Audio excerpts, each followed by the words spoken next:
السلام علیکم ورحمۃ اللہ وبرکاتہ، نحمده ونصلی علی رسولہ الکریم، اما بعد فاعوذ باللہ من الشیطان الرجیم، بسم اللہ الرحمن الرحیم، رب اشرح لی صدری ویسر لی امری واحلل عقدۃ من لسانی یفقہوا قولی، وما من دابۃ فی الارض الا علی اللہ رزقها ویعلم مستقرها ومستودعها کل فی کتاب مبین۔ اور زمین میں چلنے والا کوئی جاندار ایسا نہیں مگر اللہ ہی کے اوپر اس کا رزق ہے، اور وہ اس کے ٹھہرنے کی جگہ اور اس کے سونپے جانے کی جگہ کو جانتا ہے۔ سب کچھ ایک واضح کتاب میں درج ہے۔ تو ہر جاندار کا رزق اللہ کے ذمہ ہے۔ آج ہم اس موضوع پر گفتگو کریں گے۔ رزق ہر جاندار کی ضرورت ہے، کوئی ذی روح اس کے حصول کی جد و جہد سے خالی نہیں ہو سکتا، مگر ہمارا دین اس کو ضرورت کے درجے میں رکھتا ہے، نہ کہ مقصد کے درجے میں۔ یعنی رزق کمانا، رزق کھانا ضروریات زندگی میں سے تو ہے، لیکن زندگی کا مقصد نہیں ہے۔ یعنی ہم جینے کے لیے کھا رہے ہیں، کھانے کے لیے نہیں جی رہے۔ مومن کے پاس جو دولت آتی ہے وہ اسے اپنی ضروریات پر خرچ کرنے کے بعد دوسرے ضرورت مندوں پر بھی خرچ کرتا ہے، اپنی آخرت کی فکر کرتا ہے، نہ کہ اس دولت سے صرف اپنا معیار زندگی بلند کرتا چلا جائے۔ مومن جائز طریقے سے رزق حاصل کرتا ہے اور جائز جگہوں پر خرچ کرتا ہے۔ مومن اللہ کا رزق کھا کر اللہ ہی کو یاد کرتا ہے، اس کا شکر ادا کرتا ہے۔ لیکن یہ یاد رہے کہ دنیاوی رزق انسان کی مادی ضروریات کو پورا کرتا ہے، مگر اس کی روحانی ضروریات کے لیے جو رزق اللہ نے دے رکھا ہے اس کے لیے اللہ ہی کی طرف رجوع کرنا ہوتا ہے۔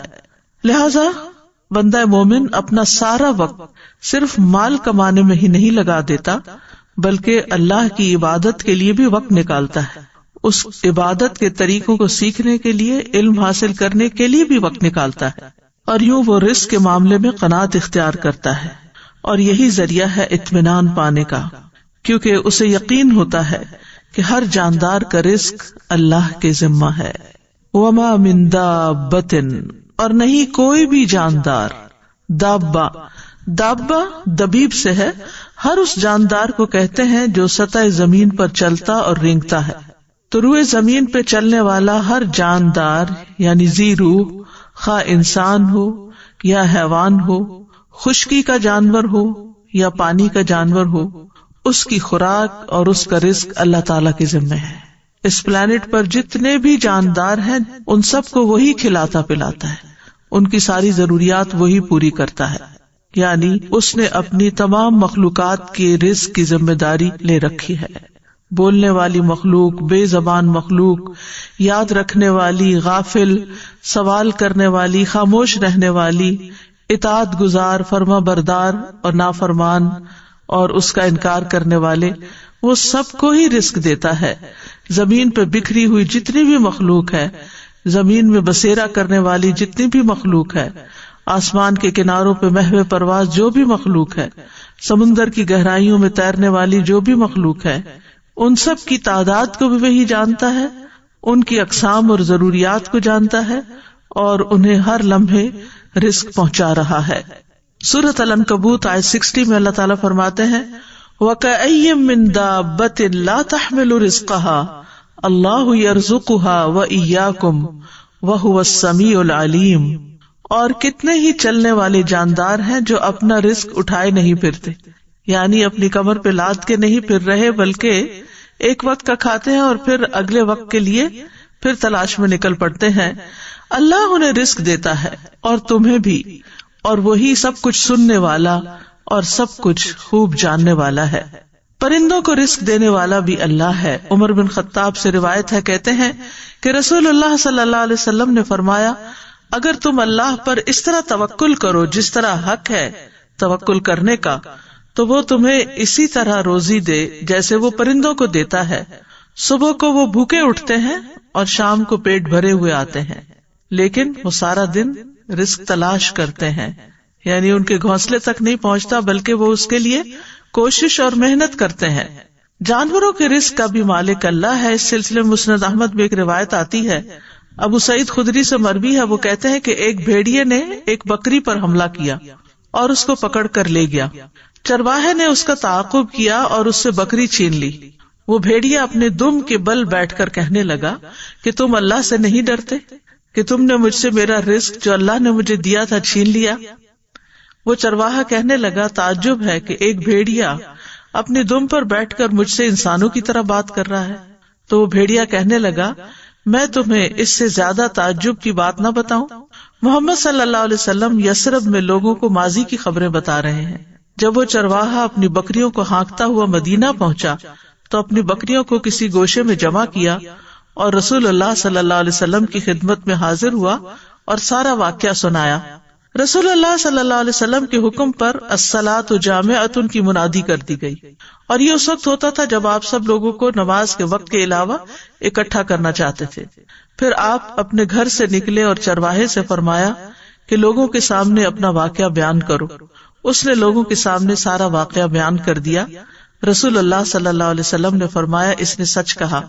تو یہاں پر اللہ سبحانہ تعالیٰ بندوں کو تسلی دے رہے ہیں کہ رزق کے معاملے میں زیادہ پریشان نہ ہو، کیونکہ سب کا رازق اللہ ہی ہے، وہی سب کو رزق فراہم کرتا ہے.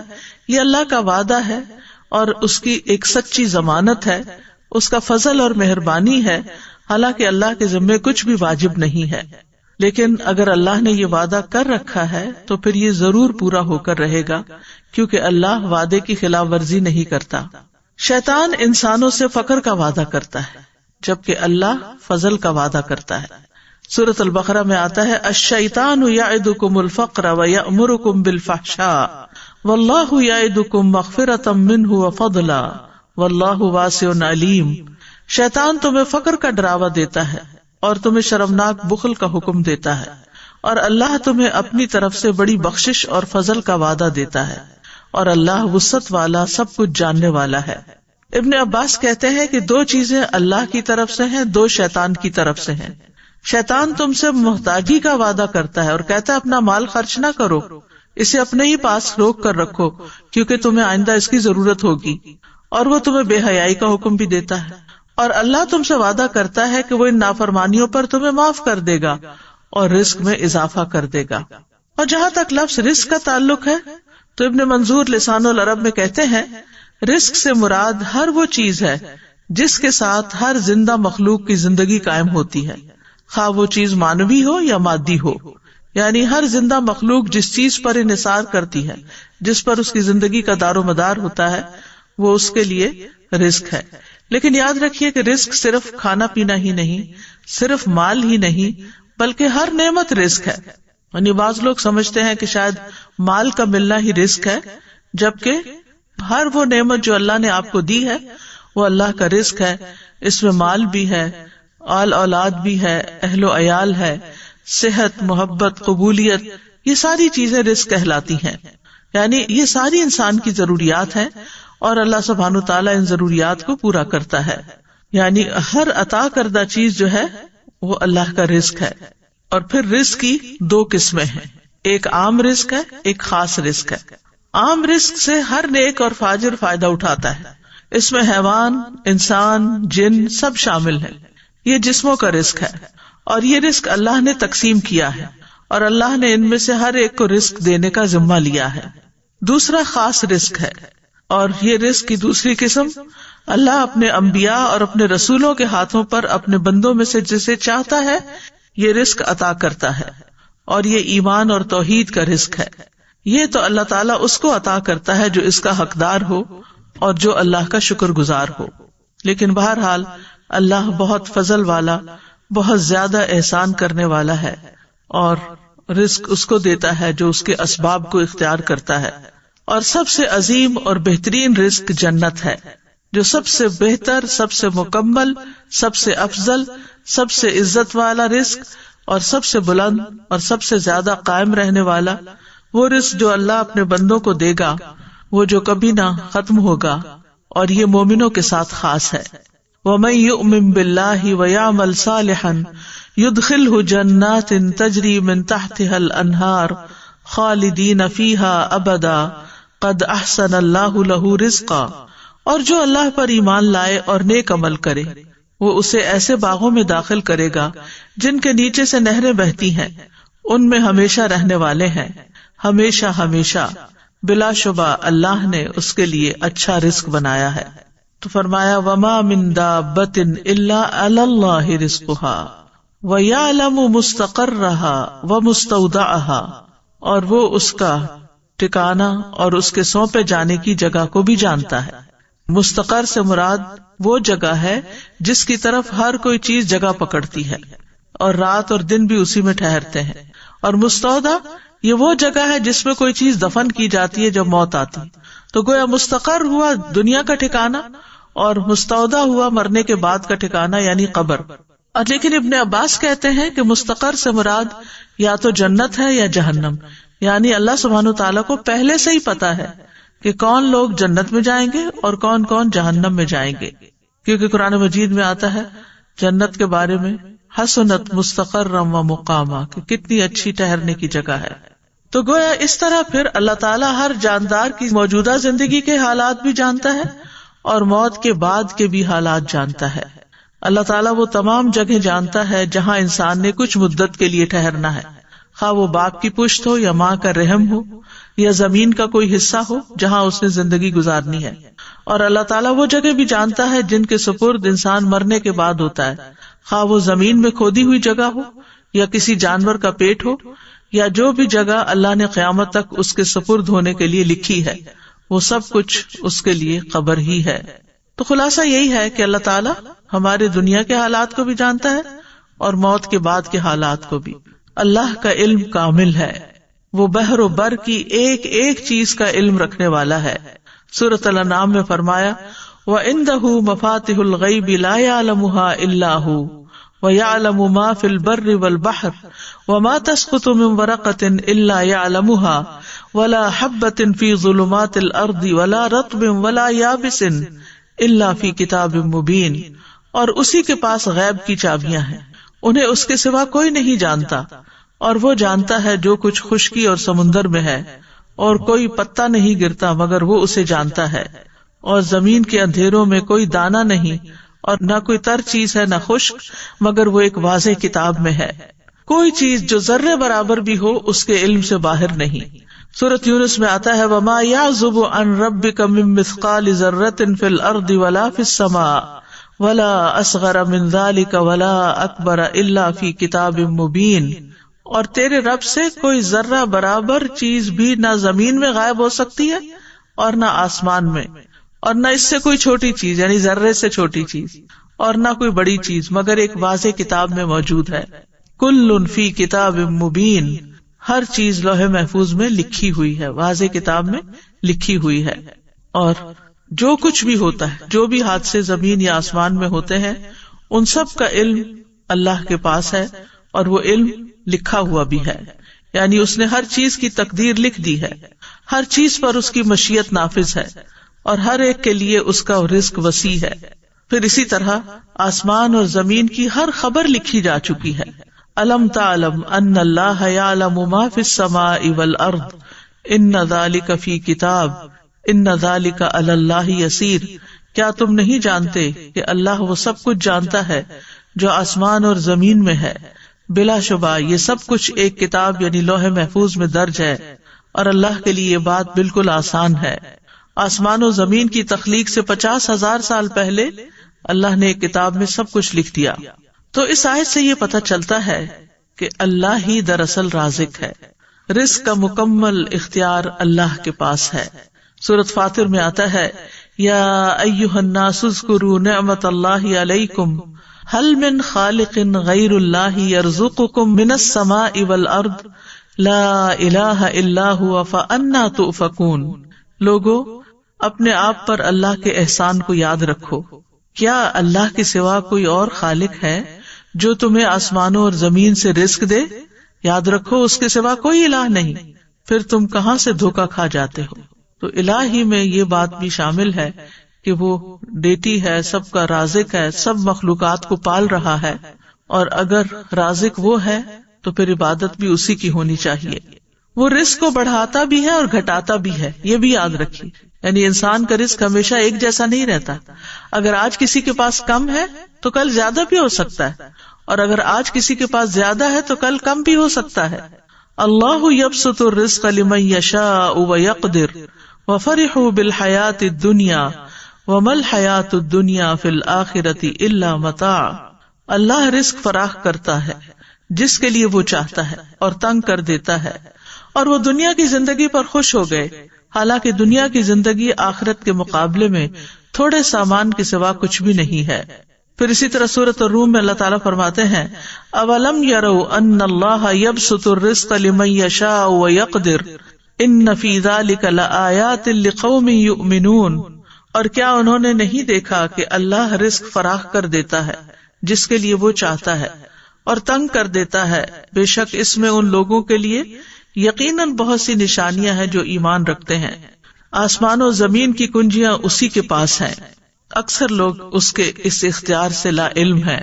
سورۃ سبا میں فرمایا قل ان ربی یبسط الرزق لمن یشاء ویقدر ولکن اکثر الناس لا یعلمون. کہہ دیجئے بے شک میرا رب رزق فراخ کرتا ہے جس کے لیے چاہتا ہے اور تنگ کر دیتا ہے، لیکن اکثر لوگ علم نہیں رکھتے. وہ صرف حالات کو، اسباب کو اور ظاہری چیزوں کو دیکھتے رہتے ہیں کہ اس وجہ سے، اس ریزن سے اور اس ریزن سے یہ کم ہو گیا ہے، لیکن یہ سب کچھ اللہ کے حساب میں پہلے سے ہی ہے. جب ایک بچہ پیدا ہوتا ہے تو پیدا ہونے سے پہلے جب وہ ماں کے پیٹ میں ہوتا ہے تو فرشتہ آتا ہے اور اس کا رزق لکھتا ہے، اور یہ اللہ کی طرف سے تقدیر لے کر آتا ہے کہ کس کو کتنا رزق ملے گا، اور یہ سب اللہ کا اندازہ ہے کہ کس کو کیا ملنا چاہیے. اللہ کے سوا کوئی اور انسان کے رزق کا مالک نہیں. اللہ رزق دیتا ہے، لیتا نہیں ہے. سورۃ طٰہٰ میں اللہ تعالیٰ فرماتے ہیں وَأْمُرْ أَهْلَكَ بِالصَّلَاةِ وَاصْطَبِرْ عَلَيْهَا لَا نَسْأَلُكَ رِزْقًا نَحْنُ نَرْزُقُكَ وَالْعَاقِبَةُ لِلتَّقْوَىٰ. اور اپنے گھر والوں کو نماز کا حکم دو اور اس پر خوب پابند رہو. ہم تم سے کسی رزق کا مطالبہ نہیں کرتے، ہم ہی آپ کو رزق دیتے ہیں اور اچھا انجام تقویٰ کا ہے. لیکن آپ دیکھیے کہ اس کے برعکس ہم اپنے گھر والوں کو کس چیز کا یا بچوں کو کس چیز کا حکم دیتے رہتے ہیں. وہ نماز پڑھیں یا نہ پڑھیں، نماز کی پابندی کریں یا نہ کریں، اس کا اتنا غم نہیں ہوتا جتنا اس بات کا غم کہ یہ کیا کما رہے ہیں، یہ کہاں سے کھائیں گے، یہ کیسے جیئیں گے. ضرور اس کی بھی فکر ہونی چاہیے. یہ نہیں کہا گیا کہ اسباب اختیار نہ کرو، اسباب اختیار کرنے چاہیے، لیکن اللہ سبحانہ وتعالیٰ فرماتے ہیں کہ ہم آپ سے رزق نہیں مانگتے، رزق تو اللہ کے ہاتھ میں ہے. ان اللہ هو الرزاق ذو القوۃ المتین. اور اگر وہ اپنا رزق روک لے تو کوئی دے نہیں سکتا. امن ھذا الذی یرزقکم ان امسک رزقہ بل لجوا فی عتو ونفور. یا وہ کون ہے جو تمہیں رزق دے اگر وہ اپنا رزق روک لے، بلکہ وہ سرکشی اور بدکنے پر اڑے ہوئے ہیں. تو جب انسان کو یہ یقین ہو جاتا ہے کہ رازق اللہ ہے تو پھر انسان رزق کی تنگی میں اسی کی طرف رجوع کرتا ہے. ورنہ وہ انسانوں کو یہ سمجھتا ہے کہ یہ میرے رازق ہیں تو پھر وہ ان کی چاکری پہ لگ جاتا ہے اور ان کی خوشامد پہ لگ جاتا ہے کہ شاید یہی جاب دیں گے تو جاب ہوگی، یا یہ تعاون کریں گے تو ہی رزق ملے گا، جبکہ رزق جو ہے وہ اللہ کے ذمہ ہے. اللہ تعالیٰ فرماتے قل ارأیتم ان اصبح ماؤکم غورا فمن یأتیکم بماء معین. کہہ دو کیا تم نے دیکھا اگر تمہارا پانی گہرا چلا جائے تو کون ہے جو تمہیں بہتا ہوا پانی لا کر دے. یعنی رزق کے جتنے بھی سورسز ہیں وہ اللہ کے ہاتھ میں ہیں، اور وہ بندوں کی ضرورت کے مطابق ان کو نکالتا رہتا ہے، اور پھر جس کو جیسا چاہتا ہے، جتنا چاہتا ہے رزق دیتا ہے، جس کو چاہتا ہے وافر دیتا ہے، جس پہ چاہتا ہے تنگ کر دیتا ہے. سورۃ ذاریات میں آتا ہے ان اللہ هو الرزاق ذو القوۃ المتین. بے شک اللہ ہی بے حد رزق دینے والا، طاقت والا، نہایت مضبوط ہے. اور رزق کے معاملے میں کوئی بھی اللہ کو عاجز کرنے والا نہیں. یعنی اگر اللہ تعالیٰ دینا چاہے کسی کو تو کوئی روک نہیں سکتا، اور اگر وہ روک دے تو کوئی دے نہیں سکتا. قرآن مجید میں آتا ہے ان ھذا لرزقنا ما لہ من نفاد. بلا شبہ یقیناً یہ ہمارا رزق ہے جس کے لیے کسی صورت ختم ہونا نہیں ہے. دنیا میں بھی جب تک مخلوقات زندہ ہے رزق آتا رہے گا، اور جنت میں جانے کے بعد تو جنت کا رزق کبھی ختم ہوگا ہی نہیں. رزق کے معاملے میں یہ بھی یاد رہے کہ اللہ سبحانہ تعالیٰ اپنے نافرمانوں کو بھی رزق دیتا ہے. یعنی اگرچہ تقویٰ سے اور توکل سے یعنی کہ رزق کی کنجیاں ہیں کئی ایک، لیکن جو نافرمانی کرتے ہیں دنیا کی اس محدود زندگی میں، چونکہ وہ اللہ کی مخلوق ہے، اللہ نے ان کو پیدا کیا ہے، تو اللہ تعالیٰ ان کو رزق بھی عطا کرتا ہے، ان کی نافرمانیوں کے باوجود بھی انہیں رزق دیتا ہے۔ شیطان بھی اللہ ہی سے رزق مانگتا ہے، حالانکہ وہ اللہ کا دشمن ہے، لیکن رسول اللہ صلی اللہ علیہ وسلم نے فرمایا کہ ابلیس نے کہا، اے میرے رب، تو نے اپنی ساری مخلوق کا رزق واضح کر دیا ہے، تو میرا رزق کہاں ہے؟ اللہ نے فرمایا، ہر وہ چیز جس پر میرا نام نہ لیا جائے اس رزق میں تم شامل ہو۔ پھر اسی طرح آسمان والوں کو بھی وہی رزق دیتا ہے اور زمین والوں کو بھی وہی رزق دیتا ہے۔ حاتم الاسم سے پوچھا گیا، من این تاکلوا، کہاں سے تم کھاتے ہو؟ یعنی تم کوئی کام کاروبار تو نہیں کرتے، کھاتے کہاں سے ہو؟ قال من عند اللہ، کہنے لگا اللہ کے پاس سے۔ ان کو کہا گیا، کیا اللہ تعالیٰ آسمان سے تمہارے لیے دینار و درہم نازل فرمائیں گے؟ انہوں نے کہا، کیا اللہ صرف آسمان ہی میں ہے؟ یہ زمین بھی اسی کی ہے اور یہ آسمان بھی اسی کا ہے، اگر وہ میرا رزق آسمان سے نہ دے گا تو زمین سے چلا کر میرے پاس لے آئے گا۔ ہم کہتے ہیں نا تمہارا آسمان سے اترے گا، بات یہ ہے کہ وہ زمین سے بھی لے آئے گا۔ پھر انہوں نے یہ شعر پڑھے، وَكَيْفَ أَخَافُ الْفَقْرَ وَاللَّهُ رَازِقِي، میں فقر سے کیوں ڈروں جبکہ اللہ میرا رازق ہے۔ وَرَازِقُ هَذَا الْخَلْقِ فِي الْعُسْرِ وَالْيُسْرِ، تنگی اور آسانی میں اس مخلوق کا رازق وہی ہے۔ تکفل بالارزاق للخلق کلہم، اس نے ساری مخلوقات کے رزق کا ذمہ لے رکھا ہے۔ وما من دابۃ الا علی اللہ رزقها وللضب فی البیداء والحوت فی البحر، گوہ کو صحرا میں رزق دیتا ہے اور مچھلی کو سمندر میں رزق دیتا ہے۔ اور پھر ہم دیکھیں کہ ہر مخلوق کی رزق کی ضرورت مختلف ہے، انسانوں میں سے بھی مختلف علاقوں کے رہنے والے لوگ مختلف طرح کی چیزیں کھاتے ہیں، اسی طرح پانی میں رہنے والے جانوروں کا رزق اور طرح ہے، خشکی والوں کا اور طرح، پرندوں کا اور طرح ہے، جنگلی جانوروں کا اور طرح ہے۔ پھر لوگوں کے ہاں پسند ناپسند بھی ہے، پھر ان کی ٹیسٹ کا بھی فرق ہے، کوئی مرچیں کھاتا ہے کوئی نہیں کھاتا، تو اسی کے مطابق اللہ سبحانہ وتعالیٰ نے اتنی ورائٹی پیدا کر دی ہے۔ اور یہ اتنی ورائٹی پیدا کرنے کا یہ مطلب نہیں کہ ہم ہر چیز ہی کھائیں، یہ ہر چیز ہمارے لیے بنی ہے، ہر ایک کی ضرورت کے مطابق اللہ تعالیٰ نے تقسیم کر رکھا ہے۔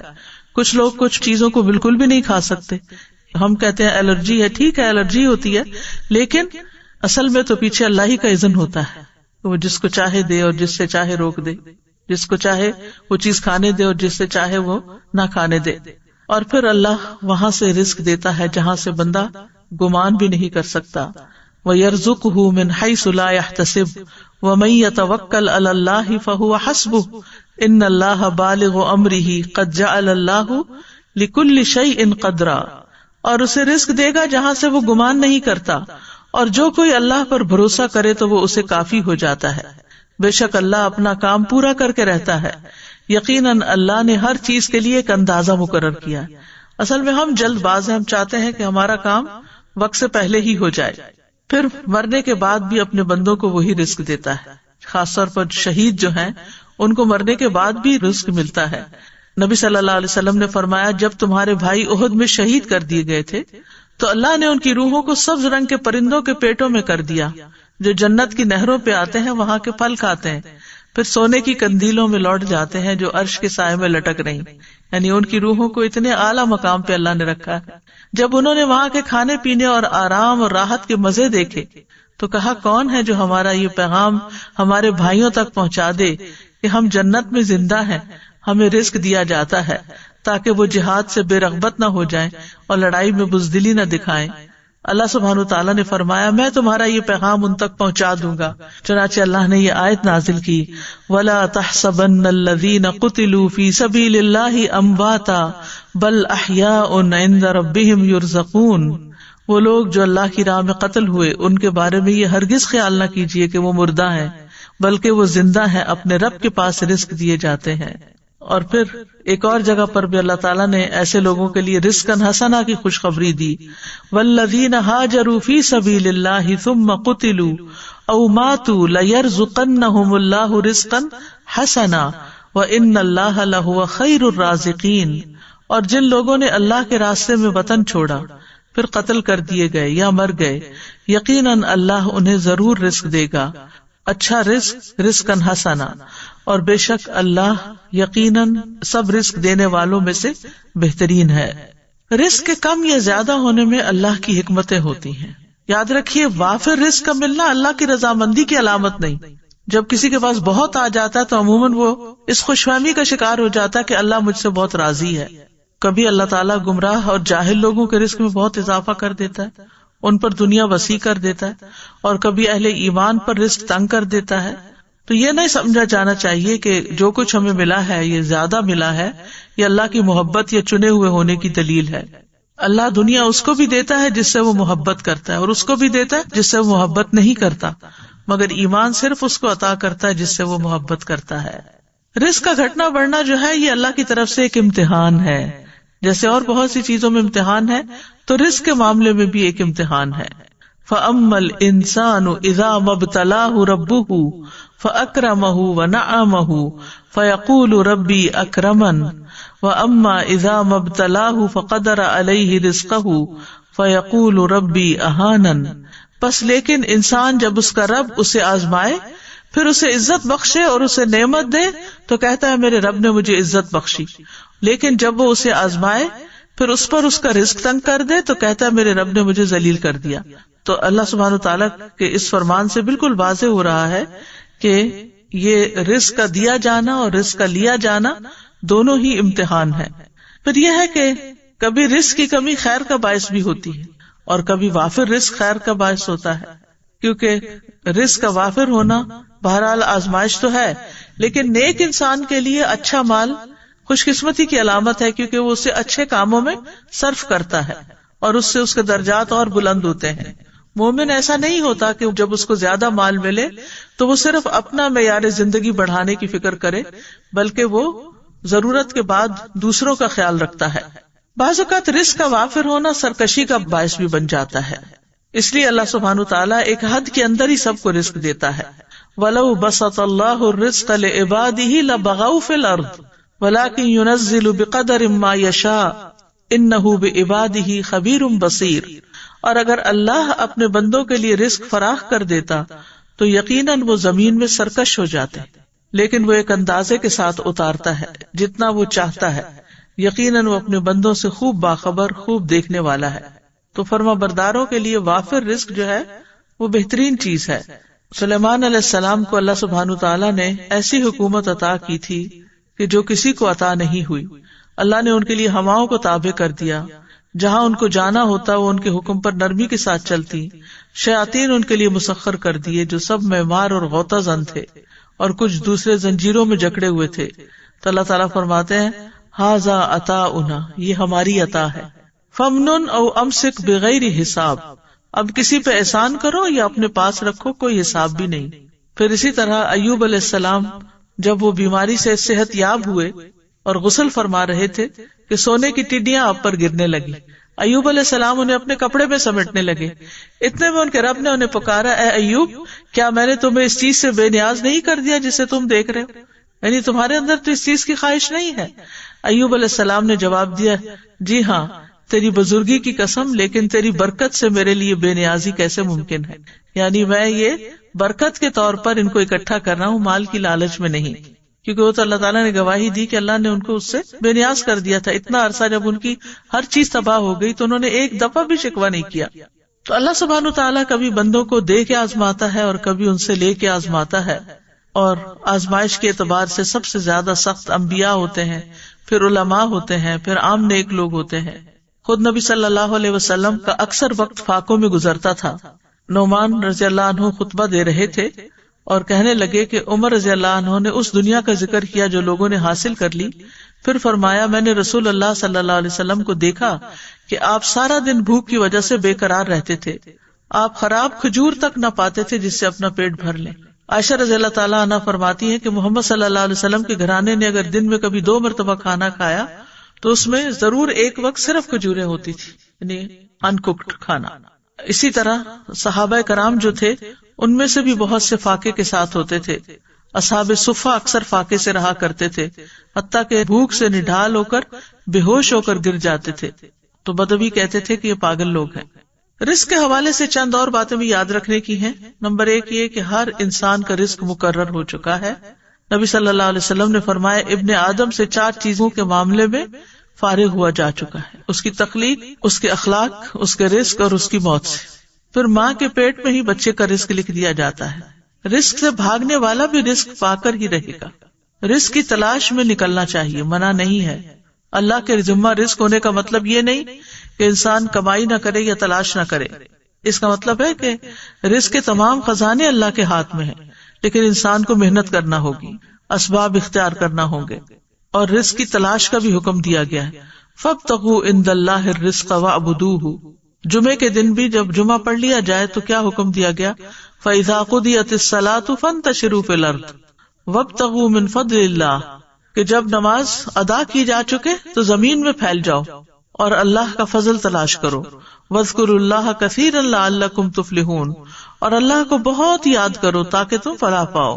پھر زمین میں چلنے پھرنے کا حکم ہے اور رزق کھانے کا حکم ہے۔ فَامْشُوا فِي مَنَاكِبِهَا وَكُلُوا مِن رِّزْقِهِ وَإِلَيْهِ النُّشُورُ، کہ اس کے کندھوں پہ چلو، یعنی سفر کرو، کمائی کرو، محنت کرو، اور اس کے دیے ہوئے میں سے کھاؤ، اور اس کی طرف دوبارہ تمہیں اٹھ کے جانا ہے۔ رزق کی تلاش کے لیے جانا انبیاء کی سنت ہے۔ اسماعیل علیہ السلام کی شادی کے بعد ابراہیم علیہ السلام اپنے چھوڑے ہوئے خاندان کو دیکھنے آئے۔ اسماعیل علیہ السلام گھر پر نہیں تھے، دوبارہ آئے، دوبارہ بھی گھر پہ موجود نہیں تھے۔ آپ ان کی بیوی کے ہاں گئے، ان سے اسماعیل علیہ السلام کے بارے میں پوچھا، انہوں نے بتایا کہ ہمارے لیے روزی تلاش کرنے گئے ہیں۔ پھر اسی طرح صحابہ کی صفت قرآن میں بتائے گی، وَآخَرُونَ يَضْرِبُونَ فِي الْأَرْضِ يَبْتَغُونَ مِن فَضْلِ اللَّهِ، اور کچھ دوسرے زمین میں سفر کریں گے، اللہ کا فضل تلاش کریں گے۔ پھر اسی طرح رزق کی تلاش میں اعتدال سے کام لینا چاہیے، یعنی سارا وقت اس میں نہیں لگانا چاہیے، کیونکہ ہر ایک کو وہ ملے گا جو اس کے لیے لکھ دیا گیا ہے۔ یاد رکھیے، رزق کے لیے محنت کرنے، کمانے کے علاوہ کچھ اور چیزیں بھی ہیں کہ جو انسان کے رزق کو بڑھاتی ہیں، جس میں نمبر 1 ایمان اور تقوی اختیار کرنا۔ وَمَن يَتَّقِ اللَّهَ يَجْعَل لَّهُ مَخْرَجًا وَيَرْزُقْهُ مِنْ حَيْثُ لَا يَحْتَسِبُ، جو اللہ کا تقوی اختیار کرے گا اللہ اس کے لیے مشکلات سے نکلنے کا راستہ بنا دے گا، اللہ اس کو وہاں سے رزق دے گا جہاں سے وہ گمان بھی نہیں رکھتا۔ پھر اسی طرح ایمان اور عمل صالح کرنے والے سے اللہ کا وعدہ ہے کہ وہ اس کو رزق عطا کرے گا۔ ابن عباس سے اس آیت کا مطلب پوچھا گیا، من عمل صالحا من ذکر او انثى وهو مؤمن فلنحيينه حیاتا طیبہ، جو بھی نیک عمل کرے، مرد ہو یا عورت ہو اور وہ مومن ہو، تو یقیناً ہم اسے ضرور زندگی بخشیں گے، پاکیزہ زندگی، اور یقیناً ہم انہیں ان کا اجر ضرور بدلے میں دیں گے۔ تو انہوں نے کہا حیات طیبہ سے مراد حلال رزق ہے، کہ ایسے لوگوں کو اللہ تعالیٰ حلال رزق عطا کرے گا۔ پھر یہ ہے کہ رزق کمانے کے ساتھ ساتھ عبادت کے لیے وقت نکالنا چاہیے، ورنہ فرمایا ابن آدم مجھ سے دور نہ ہو ورنہ میں تیرے دل کو فقر سے اور تیرے ہاتھ کو شغل سے بھر دوں گا، یعنی کام کبھی ختم نہیں ہوں گے، عبادت کے لیے بھی وقت نکالو۔ پھر فرائض کی ادائیگی، پھر اللہ کی اطاعت کرنا۔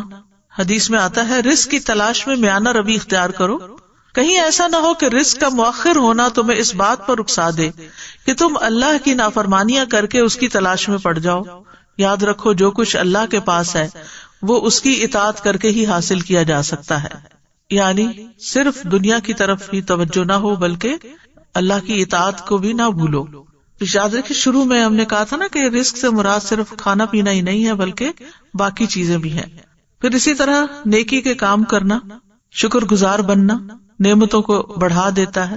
لئن شکرتم لازیدنکم، اگر تم شکر ادا کرو گے تو میں تم کو اور ضرور زیادہ دوں گا۔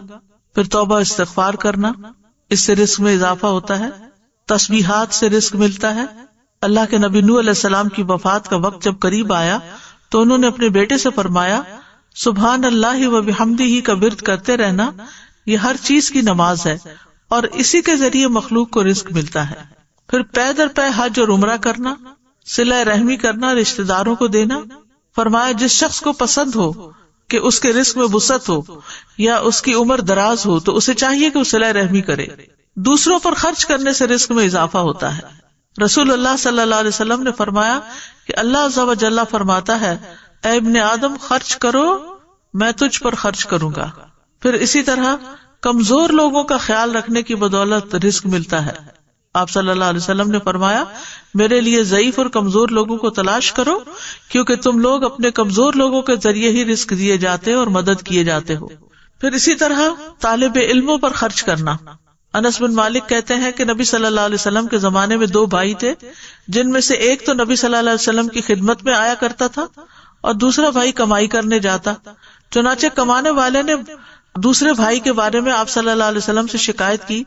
آپ نے فرمایا کہ شاید تم اسی کی وجہ سے رزق دیے جاتے ہو، یعنی تمہیں جو مل رہا ہے اس لیے مل رہا ہے کہ تم آگے اس پر اپنے بھائی پر خرچ کرتے ہو. اسی طرح رزق بڑھانے کے اسباب میں سے صبح کام کرنا، پھر خرید و فروخت میں سچ بولنا. 3 لوگوں کا رزق اللہ کے ذمہ ہے، یعنی کہ اللہ تعالیٰ ضامن ہے، اگر وہ زندہ ہے تو ان کو رزق دے اور ان کو کافی دے دے، اور مر جائے تو جنت میں داخل کرے. وہ کون لوگ ہیں؟ وہ شخص جس نے اپنے گھر میں داخل ہو کر سلام کیا، جس نے اپنے گھر داخل ہو کر سلام کیا تو اللہ اس کا ضامن ہے. اور وہ شخص جو مسجد کی طرف نکلا، اللہ اس کا بھی ضامن ہے. اور وہ شخص جو جہاد میں گیا، اللہ اس کا بھی ضامن ہے. اسی طرح 4 چیزیں رزق لاتی ہیں: رات کا قیام، سحری کے وقت کثرت سے استغفار کرنا، صدقہ کرتے رہنا، دن کے پہلے اور آخری حصے میں اللہ کا ذکر کرنا. پھر اسی طرح کچھ چیزیں رزق سے محروم بھی کر دیتی ہیں: تقویٰ چھوڑ دینا، نافرمانیاں کرنا. حسن بصری کہتے ہیں، اللہ کی قسم باطل میں تمہارے لیے رزق ہے، لیکن تم اپنی غلطیوں اور اعمال کی وجہ سے اس سے محروم کر دیے جاتے ہو. پھر یہ کہ ناشکری رزق کی بربادی کا سبب بنتی ہے. مثلاً ناشکری کیا ہے؟ آپ کھانا دیکھیں کیا پکا ہوا ہے، جیسے عام طور پر بچے کرتے ہیں، تو یہ ناشکری ہے. ان کو بھی سمجھانا چاہیے کہ یہ شکر گزاری کے خلاف ہے.